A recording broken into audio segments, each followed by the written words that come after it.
নমস্কাৰ আপুনি চাই আছে আফটাৰনুন এক্সপ্ৰেছ আৰু ষ্টুডিঅ'ত মই প্ৰাঞ্জল প্ৰতিম হাজৰিকা বিশ্বনাথত উদ্ধাৰ হ'ল ডক্টৰ বিক্ৰমজিৎ বৰুৱাৰ বেগ এগৰাকী নাৱৰীয়াই বেগটো উদ্ধাৰ কৰি সমঝাই দিয়ে নদী আৰক্ষীক PAN card ATM card driving licence উদ্ধাৰ কৰা হৈছে বেগটোত আমি আকৌ এবাৰ জনাইছো অৱশেষত বিশ্বনাথত উদ্ধাৰ হৈছে ডক্টৰ বিক্ৰমজিৎ বৰুৱাৰ বেগ এগৰাকী নাৱৰীয়াই বেগটো উদ্ধাৰ কৰি সমঝাই দিয়ে নদী আৰক্ষীক PAN card ATM card driving licence উদ্ধাৰ কৰা হৈছে এই বেগটো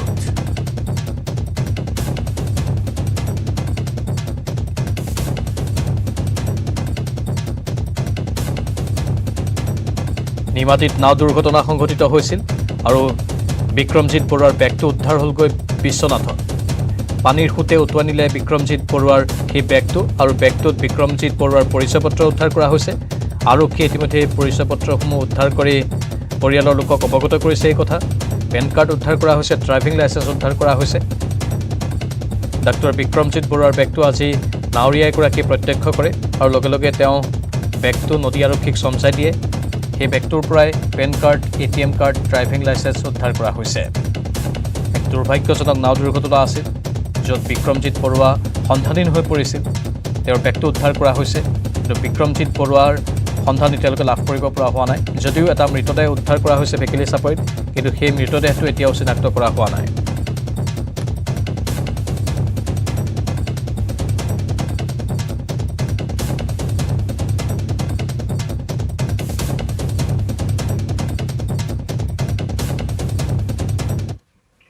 আমি জনাইছো যে দক্ষিণ মাজুলীৰ ভেকেলি চাপৰিত উদ্ধাৰ হৈছে মৃতদেহ আৰু সেই মৃতদেহটো ডক্টৰ বিক্ৰমজিৎ বৰুৱাৰ বুলি সন্দেহ কৰা হৈছে নিমাতীঘাটৰ নাও দুৰ্ঘটনাৰ পৰাই সন্ধানহীন হৈ আছিল ডক্টৰ বিক্ৰমজিৎ বৰুৱা কাপোৰ হাতৰ টেটু আৰু হাতৰ ব্ৰেচলেটলৈ চাই এয়া বিক্ৰমজিৎ বৰুৱাৰ মৃতদেহ বুলি সন্দেহ কৰা হৈছে কিন্তু এতিয়ালৈকে অৱশ্যে চিনাক্ত কৰা হোৱা নাই স্থানীয় লোকে মৃতদেহটো দেখা পাই খবৰ দিয়ে প্ৰশাসনক নীলা টি-চাৰ্ট ক'লা পেণ্ট পিন্ধি থকা অৱস্থাত মৃতদেহটো উদ্ধাৰ কৰা হৈছিল পুৱলি গৈছে উদ্ধাৰ হোৱা মৃতদেহটো NDRF আৰু SDRFে মৃতদেহটো উদ্ধাৰ কৰিছে আৰু মাজুলীৰ গড়মূৰ চিকিৎসালয়ৰ চিকিৎসক আছিল ডক্টৰ বিক্ৰমজিৎ বৰুৱা দেৰগাঁৱৰ সমীপৰ ভেকেলি চাপৰিত মৃতদেহটো উদ্ধাৰ কৰা হৈছে আমি ইতিমধ্যে জনাইছো অত্যন্ত দুৰ্ভাগ্যজনক শিহৰণকাৰী আৰু ভয়ংকৰ নাও দুৰ্ঘটনা আছিল এই দুৰ্ঘটনাটোৰ পাছতেই ডক্টৰ বিক্ৰমজিৎ বৰুৱা সন্ধানহীন হৈ পৰিছিল আজি 7 দিনৰ মূৰত বিক্ৰমজিৎ বৰুৱাৰ বেগটো উদ্ধাৰ কৰা হ'ল আৰু এটা মৃতদেহ উদ্ধাৰ কৰা হৈছে কিন্তু সেই মৃতদেহটো বিক্ৰমজিৎ বৰুৱাৰ হয় নে নহয় সেয়া এতিয়ালৈকে স্পষ্ট হোৱা নাই পৰিয়ালৰ লোক ইতিমধ্যে যোৰহাটত গৈ উপস্থিত হোৱা বুলি আমি গম পাইছোঁ আৰু পৰিয়ালৰ লোকে চিনাক্ত কৰিব তাৰ পাছতে নিশ্চিত হ'ব পৰা যাব এই মৃতদেহটো ডক্টৰ বিক্ৰমজিৎ বৰুৱাৰ হয় নে নহয় কিন্তু অবয়ব আৰু কাপোৰলৈ চাই এই মৃতদেহটো বিক্ৰমজিৎ বৰুৱা বুলি একাংশ সন্দেহ প্ৰকাশ কৰিছে কাৰণ যি কাপোৰ সিদিনাখন নাও দুৰ্ঘটনাৰ সময়ত বিক্ৰমজিতে পিন্ধি আছিল সেই একেই কাপোৰ মৃতদেহটোৰ শৰীৰতো পোৱা গৈছে সমান্তৰালভাৱে হাতৰ ব্ৰেচলেট আৰু টেটু সেইসমূহ চাইও কোৱা হৈছে যে এই মৃতদেহটো বিক্ৰমজিৎ বৰুৱাৰে হ'ব পাৰে অৱশ্যে পৰিয়ালৰ লোকে চিনাক্ত কৰালৈ আমি ৰ'ব লাগিব কিছু সময়ৰ পাছতেই পৰিয়ালৰ লোকে চিনাক্ত কৰিব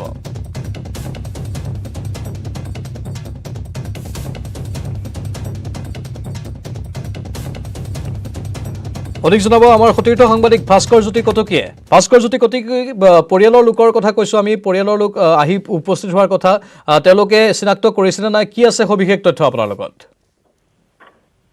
হয় প্ৰাঞ্জল চক আজি পুৱা 8:30 বজাত ভেকেলি চাপৰি আৰু কুমলীয়া চাপৰিৰ মাজৰ যি বালিচৰ এই বালিচৰ লক্ষ্য কৰে এগৰাকী মাছমৰীয়া তাৰ পাছতে সমগ্ৰ ঘটনা প্ৰশাসন আৰু আৰক্ষী বিভাগক জনোৱা হয় তাৰ সমান্তৰালভাৱে বৰ্তমানলৈকে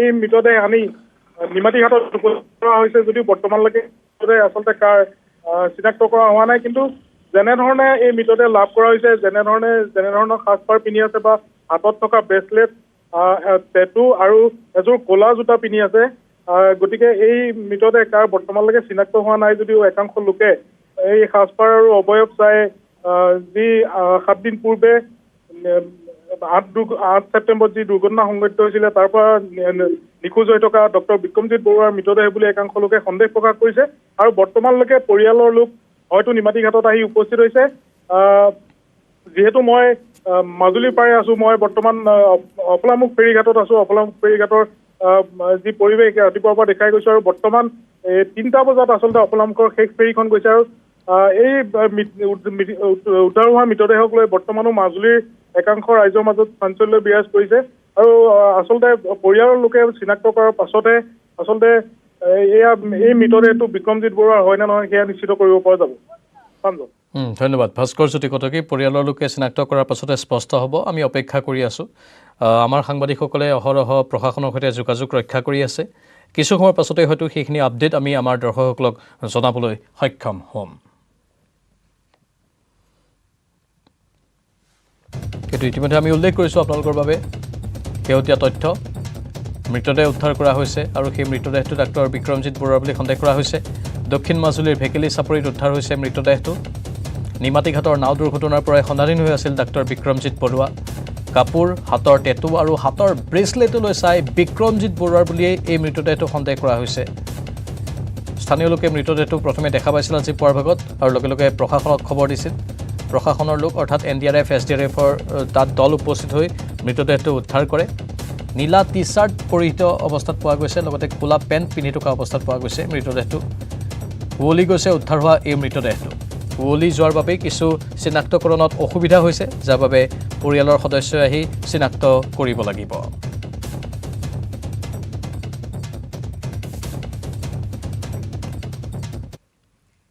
আৰু বাতৰি এইখিনিতে সময় হৈছে চমু বাণিজ্যিক বিৰতিৰ। कहानी संघर्ष की, कहानी उत्कर्ष की, कहानी एक ऐसी शख्सियत की जो गरीबी और गुमनामी के अंधेरों से निकलकर बना विश्व के सबसे बड़े लोकतंत्र का नायक। कौन है ये व्यक्ति? मैं Narendra Damodar Das Modi. Modi, the untold story. निर्माण की पावर स्वैग, चल शुरू हो जा। my turn, कर दे सब कुछ ऑन ट्रैक। स्ट्रॉन्ग है my turn, फ्लेक्सिबल है my turn, बड़ा समझदार নিৰ্মাণৰ মানদণ্ড my turn।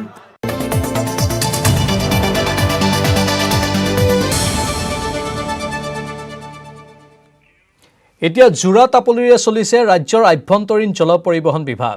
নিমাতীঘাটৰ ফেৰী দুৰ্ঘটনাৰ পিছত ওলাই পৰিল জল পৰিবহণ বিভাগৰ ফুপুলা স্বৰূপ। নিমাতী কাণ্ডৰ পিছতেই এটা ইঞ্জিন চালিত ফেৰী সেৱা বন্ধ কৰি দিয়াৰ পিছত যাত্ৰীসকলৰ মাজত হাহাকাৰ পৰিস্থিতিৰ উদ্ভৱ হৈছে। ফলত ফেৰীৰ নাটনি দূৰ কৰিবলৈ গুৱাহাটীৰ দুখন অত্যাধুনিক ফেৰী নিমাতীঘাটলৈ প্ৰেৰণ কৰা হৈছে, যাৰ বাবে গুৱাহাটীৰ জল যাতায়াতক ভৰসা কৰি অহা দৰং, মঙলদৈৰ বৃহত্তৰ অঞ্চলৰ লোক ভীষণ অসুবিধাৰ সন্মুখীন হৈছে। মাত্ৰ 7খন ফেৰীৰে জোৰাতাপলি মাৰি গুৱাহাটীৰ যাতায়াত অব্যাহত ৰাখিছে। কুৰুৱা গুৱাহাটীৰ মাজত এখন ফেৰীৰে সীমিত সেৱা আগবঢ়াই আহিছে। আমাৰ যিটো উত্তৰগুৱাহাটী ৰজাদুৱাৰ বা মধ্যমখনত যি সদায় ফেৰী চলি আছে, এই ফেৰী চাবিটো নিশ্চয়কৈ তেওঁলোকে বঢ়াব লাগিব। কাৰণ ইমান যাত্ৰী হয় মধ্যমখণ্ডৰ ঘাটটোতেই বা ৰজাদুৱাৰ ঘাটটোতেই। যেনে মই এটা উদাহৰণ দিছোঁ, যোৱাকালি সোমবাৰ আছিল। সোমবাৰৰ দিনাখন কালি মই নিজে এজন যাত্ৰী হিচাপে মই ৰজাদুৱাৰ ঘাটত 9:30 ফেৰীত যাব গৈছোঁ, টিকেট নাই। 9:50 ফেৰীখনত পাৰ হ'ব গৈছোঁ, টিকট নাই। শেষত তেখেতসকলে ক'লে যে ৰোপেক্সখন আহি আছে, ৰোপেক্সত যাব পাৰিব। ৰোপেক্সখন আহি পোৱালৈকে ৰখোতে মানুহ কমচে 100-150 মান গাড়ী মানুহে স্কুটাৰ জমা হৈ গ'ল, যাৰ ফলত ৰোপেক্স ফেৰীখন লগোৱাৰ পিছত ৰোপেক্স ফেৰীখন এৰিব নোৱাৰা হ'ল। শেষত যাত্ৰীসকলক মানুহে ৰিকুৱেষ্ট কৰিছে নামিবৰ কাৰণে, কিন্তু কোনো মানুহ নামি নাযায়। শেষত কিছু মানুহ নিজে বুজি পেলাই নামি গ'ল। যোৱাৰ পিছত 11টা বজাৰ আগে আগে ফেৰীখন এৰিছে, যিখন 10:15 এৰিব লাগিছিল। সেই তাৰ ফলত যাত্ৰীৰ হাৰাশাস্তি হৈছে। আৰু তাৰ পিছতে আকৌ আন এখন ফেৰীত তেতিয়া সেই একে অৱস্থাই। গতিকে এই ধৰণৰ ফেৰী চাৰ্ভিছ জ্বালা মানুহটো হাৰাশাস্তিৰ সন্মুখীন সদায় হৈ থাকিব। যদি ফেৰী নবঢ়ায় তেতিয়াহ'লেতো আৰু এইটো কেতিয়াও সমস্যা সমাধান নহয়। এই সমাধান কেতিয়াও নহয়, সমস্যাই হৈ থাকিব। এতিয়াৰে পৰা দেশত পাইলট প্ৰজেক্টৰ অধীনত ড্ৰোনৰ জৰিয়তে পঠিয়াব পাৰিব ঔষধ। ইতিমধ্যে হায়দৰাবাদত পাইলট প্ৰজেক্টৰ কাম আৰম্ভ হৈছে। বিকাৰাবাদৰ প্ৰাথমিক স্বাস্থ্য কেন্দ্ৰত ড্ৰোনত সুৰক্ষিতভাৱে কৰোনাৰ ভেকচিন প্ৰেৰণ কৰা হৈছে। স্কাই প্ৰজেক্টৰ জৰিয়তে দেশৰ যিকোনো কোণত এতিয়া পঠাব পাৰিব ঔষধ। চাওক আমাৰ এই বিশেষ প্ৰতিবেদন।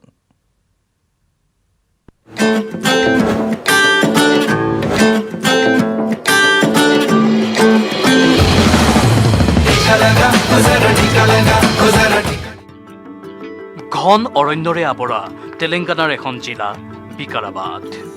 এতিয়ালৈকে এই জিলাখনৰ প্ৰাথমিক স্বাস্থ্য কেন্দ্ৰসমূহত ভেকচিন যোগানৰ বাবে প্ৰশাসনে অশেষ কষ্ট কৰিবলগীয়া হৈছিল। কিন্তু এতিয়া মেডিচিন ফ্ৰম দ্য স্কাই প্ৰজেক্টৰ জৰিয়তে এই অঞ্চলসমূহত মাত্ৰ কেইমিনিটমানৰ ভিতৰতেই ভেকচিন আৰু মেডিচিনৰ যোগান ধৰিব পৰা হৈছে। जहाँ पर पहुँचना दुर्गम है, रोड का रास्ता बहुत अच्छा नहीं है, तो ये एक तरह का एम्बिशियस प्रोजेक्ट है जो अब आगे चल के भविष्य में सुदूर इलाकों में मेडिसिन्स और इसके अलावा ब्लड के सैंपल्स और वैक्सीन्स को ले जाने में मदद करेगा। ইতিমধ্যেই তেলেংগানাৰ বিভিন্ন প্ৰত্যন্ত অঞ্চলত ড্ৰোনৰ সহায়ত সা সুবিধাসমূহ উপলব্ধ কৰা হৈয়ে আছে আৰু এতিয়া এই নতুন প্ৰজেক্টৰ জৰিয়তে যি সফলতা আহিছে সেই সফলতাই তেলেংগানাক এক অন্য দিশলৈ লৈ গৈছে। তেলেংগানাই সমগ্ৰ ভাৰতবৰ্ষত এক উৎকৃষ্ট নিদৰ্শন দাঙি ধৰিবলৈ সক্ষম হৈছে।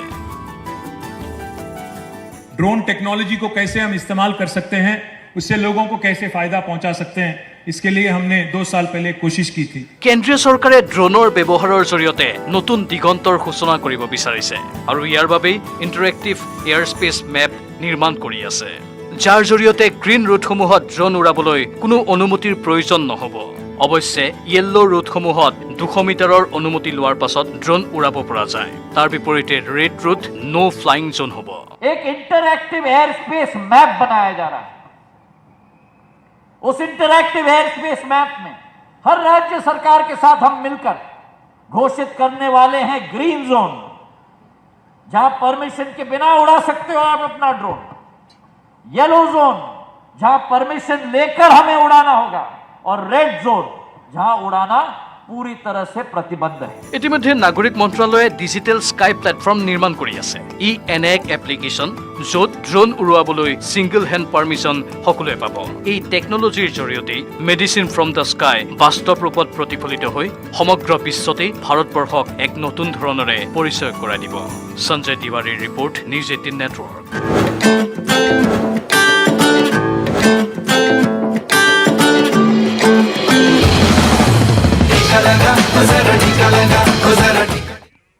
কাবাতিল আৰু অসম চুক্তি ৰূপায়ণৰ দাবীত অসম জাতীয় পৰিষদৰ জাতীয় গৰ্জন কাৰ্যসূচী। চানমাৰী খেলপথাৰৰ সমীপত এই কাৰ্যসূচীত অংশগ্ৰহণ কৰে প্ৰাক্তন বিধায়ক পবীন্দ্ৰ ডেকাৰ লগতে জাতীয় পৰিষদৰ মহানগৰ সমিতিৰ বিষয়ববীয়াই। তেওঁলোকে ব্যাপক ৰূপত এই প্ৰতিবাদী কাৰ্যসূচী ৰূপায়ণ কৰিব বুলি উল্লেখ কৰিছে, যিহেতু 2020 চনৰ ফেব্ৰুৱাৰী মাহৰ পৰা CAA বিৰোধী আন্দোলন বন্ধ হৈ পৰিছিল কৰোনাৰ বাবে। সেই আন্দোলনক পুনৰ গতি দিবলৈ তেওঁলোকে চেষ্টা কৰা বুলি উল্লেখ কৰিছে। এফালে CAA বাতিল আৰু অসম চুক্তি ৰূপায়ণৰ দাবীত অসম জাতীয় পৰিষদৰ এই বিশেষ জাতীয় গৰ্জন কাৰ্যসূচী। ৰাজ্যৰ বিভিন্ন প্ৰান্তত এই কাৰ্যসূচী আজি গ্ৰহণ কৰা হৈছে। চানমাৰী খেলপথাৰতো এই কাৰ্যসূচী আজি বিশেষ ৰূপত ৰূপায়ণ কৰা হয়, য'ত প্ৰাক্তন বিধায়ক পবীন্দ্ৰ ডেকাৰ লগতে জাতীয় পৰিষদৰ মহানগৰ সমিতিৰ বিষয়ববীয়াসকল উপস্থিত থাকে।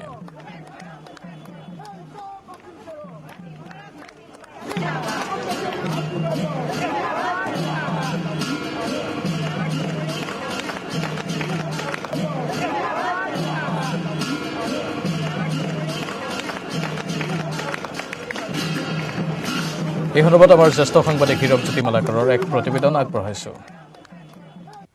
6 নং দফাৰ ৰূপায়ণৰ দাবীত লগতে কা বাতিল কৰাৰ দাবীত এনেদৰে অসম জাতীয় পৰিষদে আজি জাতীয় গৰ্জন কাৰ্যসূচী গ্ৰহণ কৰিছে। আৰু এই চানমাৰী ৰাজপথৰ ইয়াত দৃশ্য হৈছে চানমাৰী ৰাজপথৰ চানমাৰী যি উৰণীয়া সেতু আছে, সেই উৰণীয়া সেতুৰ তলত তেওঁলোকে জাতীয় গৰ্জন কাৰ্যসূচী গ্ৰহণ কৰা দেখিবলৈ পোৱা গৈছে। মূলতঃ তেওঁলোকৰ দুটা দাবী সন্নিৱিষ্ট কৰিছে, কিন্তু তেওঁলোকৰ কেইবাটাও দাবী আছে, যাৰ পৰিপ্ৰেক্ষিতত তেওঁলোকে আজি এনেদৰে ৰাজপথত প্ৰতিবাদ কৰিবলগীয়া হৈছে। ঢোল তাল বজাই তেওঁলোকে এনেদৰে প্ৰতিবাদী কাৰ্যসূচী গ্ৰহণ কৰিছে। মোৰ লগত প্ৰাক্তন বিষয়ক পবীন্দ্ৰ ডেকা ডাঙৰীয়া আছে, মই তেওঁতে কথা পাতিব বিচাৰিম। আজি আপোনালোকে ৰাজপথলৈ ওলাই আহিবলগীয়া আছে, মূলতঃ কি কাৰণত আজি ৰাজপথলৈ ওলাই আহিবলগীয়া হ'ল, এনেধৰণৰ অৱস্থা হ'ল আপোনাৰ? আজিৰ পৰা ৩৭ বছৰ আগতে অসম চুক্তি হৈছিল, ৬ বছৰীয়া গণ আন্দোলনৰ অন্তত। সেই চুক্তি আজিলৈকে শুদ্ধভাৱে ৰূপায়ণ হোৱা নাই আৰু সেই চুক্তিখন নস্যাৎ কৰি মোদী চৰকাৰে 2019 চনৰ 11 ডিচেম্বৰ তাৰিখে এখন আইন কৰিছে, যিখনৰ নাম নাগৰিকত্ব সংশোধনী আইন। আৰু সেই আইনমতে 2014 চনলৈ অসম চুক্তিমতে 1971 চনৰ 24 মাৰ্চৰ মাজনিশালৈ যিসকল লোক ভাৰতলৈ আহিছে, অসমলৈ আহিছে, সেইসকলক বহিষ্কাৰ কৰা হ'ব। এই আছিল অসম চুক্তিৰ মূল কথা। আৰু কিন্তু মোদী চৰকাৰে সেই চুক্তিখন নস্যাৎ কৰি অথচ তেওঁলোকে কৈছিল যে এই চুক্তি আমি আখৰে আখৰে পালন কৰিম।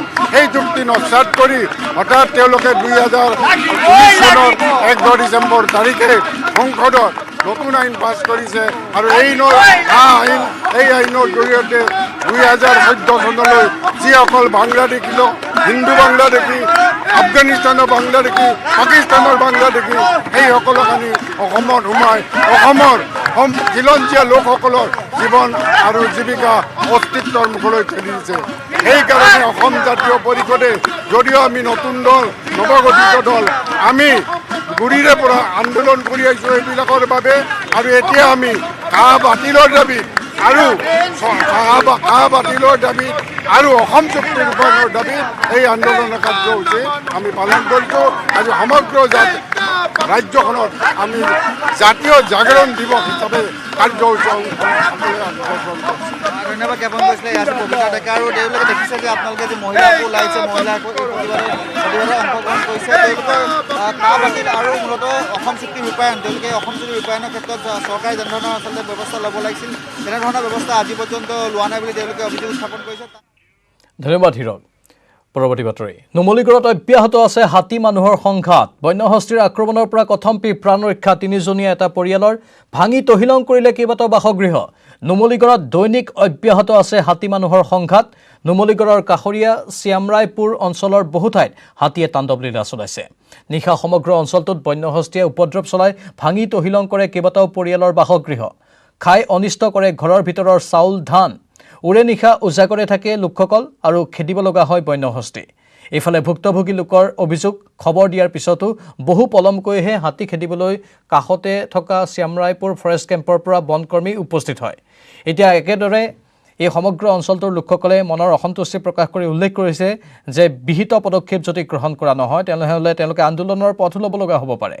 এতিয়া এনেদৰে সমগ্ৰ নুমলীগড়ৰ ভিন্ন প্ৰান্তত অব্যাহত আছে হাতী মানুহৰ সংঘাত।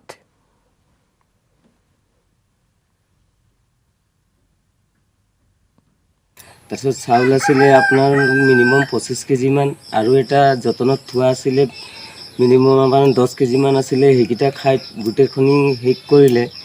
এতিয়া আমাৰ খাবলগীয়াতো এতিয়া চাউল তাউল নাই আৰু। চাউল ভাত আছিলে, এইকেইটাও খালে। ভোটৰ কাৰ্ড, পান কাৰ্ড আৰু পইচা বাকচটো ভাঙি ভোট কাৰ্ড, পান কাৰ্ড, পইচা 2000 আছিলে, এইটো কামুৰি পেলালে। ভোট কাৰ্ডটো পালোঁ, পান কাৰ্ডটো, আধাৰ কাৰ্ড পালোঁ, চব খাই শেষ দিলে। এতিয়া সমগ্ৰ ৰাজ্যৰ লগতে গোৱালপাৰাতো বিশ্বকৰ্মা পূজাৰ প্ৰস্তুতি চলিছে। গোৱালপাৰা চহৰৰ বাপুজী নগৰৰ নাৰায়ণ পালৰ মৃন্ময় মূৰ্তি কাৰখানাত ব্যস্ততা বাঢ়িছে। খনিকৰ নাৰায়ণ পাল আৰু তেওঁৰ পুত্ৰ দিনে নিশাই বিশ্বকৰ্মাৰ মৃন্ময় মূৰ্তি তৈয়াৰ কৰাত ব্যস্ত।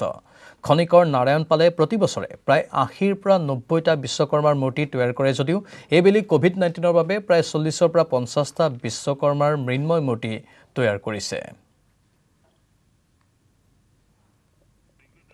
গোৱালপাৰাৰ পৰা অধিক জনাব আমাৰ সাংবাদিক ৰিংকু দাসে।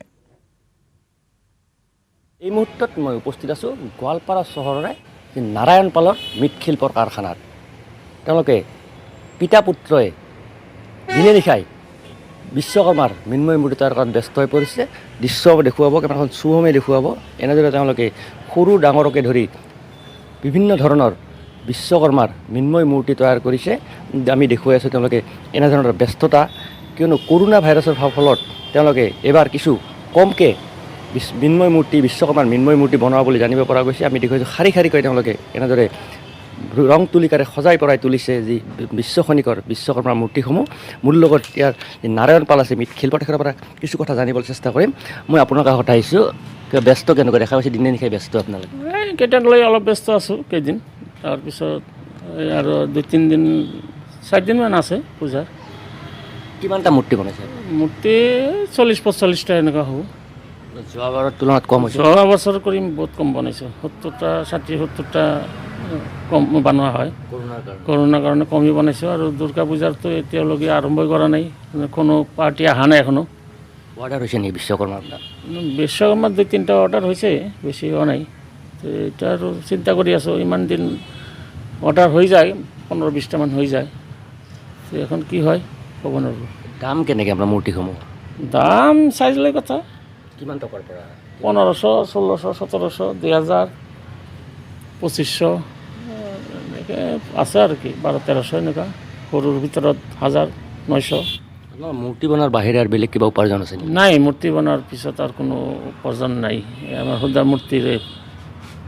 মূৰ্তিৰ ওপৰতে ভিত্তি কিমানজন কাৰিকৰে কাম কৰে এইবাৰ কাৰিকৰ নাই তাৰমানে আমাৰ বাপ বেটাই 2জনে কৰি আছোঁ আৰু এটা ল'ৰা দি মানে এইবিলাক কণ্ট্ৰাক্টত বনাই ৰাখিছিলোঁ এইকেইটা মানে কণ্ট্ৰাক্টত বনালেও খৰচা আছে খৰচা হ'লেও মানে কি তাহাঁতকতো পাৰ মূৰ্তি এটা কৰি মূৰ্তি 700-800 কৰি দিব লাগে আৰু বাকী খৰচা মোৰ আছে কাপোৰ কানি সজোৱা গছা বস্তু এইবিলাক আছে নিশ্চয়কৈ ক'ব লাগিব বিগত সময়ছোৱাৰ তুলনাত কিন্তু কৰোণাৰ বাবে তেওঁলোকে এবাৰ কিছু কমকৈ বিশ্বকৰ্মাৰ যি মৃন্ময় মূৰ্তি বনোৱা বুলি জানিব পৰা গৈছে আৰু ইয়াৰ লগে লগে সময় হৈছে এতিয়া বাতৰিৰ পৰা বিদায় লোৱাৰ নমস্কাৰ कहानी संघर्ष की, कहानी उत्कर्ष की, कहानी एक ऐसी शख्सियत की जो गरीबी और गुमनामी के अंधेरों से निकलकर बना विश्व के सबसे बड़े लोकतंत्र का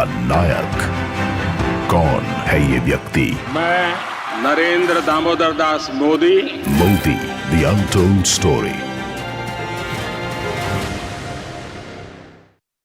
निर्माण पावर स्वैग चल शुरू हो जा माय टन कर दे सब कुछ ऑन ट्रैक स्ट्रॉन्ग है माय टन फ्लेक्सिबल माय टन बड़ा समझदार निर्माण और मानदंड माय टन